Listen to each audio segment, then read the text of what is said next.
So 1D&D has some new rules updates, and I think that they are generally more helpful and user-friendly than some rules have been in the past. And the three I'm going to talk about today pertain specifically to character classes.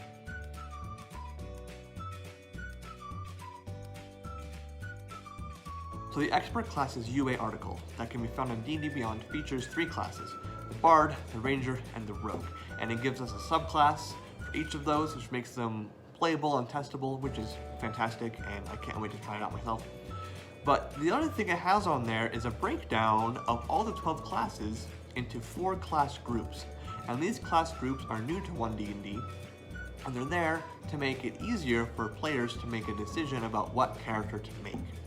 So the groups are Experts, which include the classes Bard, Ranger, and Rogue; Mages, which include the classes Sorcerer, Warlock, and Wizard; Priests, which include the classes Cleric, Druid, and Paladin; and Warrior, which include the classes Barbarian, Fighter, and Rogue. So again, the idea is that when a new player or a returning player comes back to the game to make a new character, instead of being faced with a list of 12 different classes, they can look at these groups and say, okay, well there's mages and priests and warriors, and I think I want to be a warrior. So then they go into the warrior group, and then there are 3 choices to make at that point instead of 12, and that gives players a better chance to pick a generic type of character they want to make, and then narrow it down to the specific class they want to play.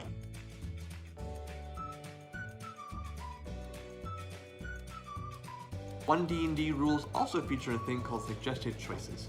Now, 5e has some things that are kind of like this, like for example, under the quick build section for 5e, if you're making a rogue, it says you can make a rogue quickly by following these suggestions, and it gives you what ability scores should be your highest ones.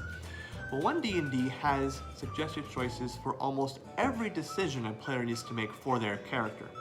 So say for example, instead of just listing the skills that that class has access to, it'll give you 2 or 3 skills that are recommended to be the top skills that you should pick and be proficient with when you're making your character. Of course, players don't have to go by those suggested choices, but the fact that they're there just makes it easier and quicker for players to make their characters, and it just makes things easier for all players.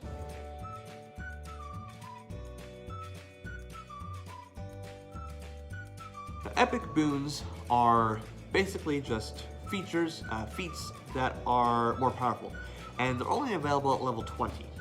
Now the benefit I see here is twofold. One, the boons themselves are quite powerful. For example, one of them is called the Epic Boon of Combat Prowess, and basically, if you make a melee attack and you miss, you can choose to hit instead, and that resets every time you roll initiative. So you'll get one of those per initiative, so per combat encounter basically.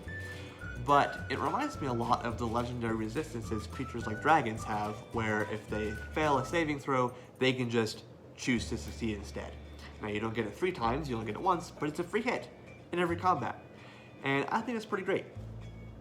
Also, because the epic boons are at level 20, all of the level 20 features for each class have been moved back to level 18. Now, I've never played a level 20 character, so I've never played with those level 20 features in-game before. The fact that they're now at level 18 makes it a little more likely that players playing through the game and leveling up are actually going to use those features because they'll get to it sooner. Also, the epic boons, I think, are supposed to create some kind of greater motivation for players to reach level 20, although the best advice I have for that is to simply talk to your dungeon master and convince them to give you level ups more often. Like and subscribe.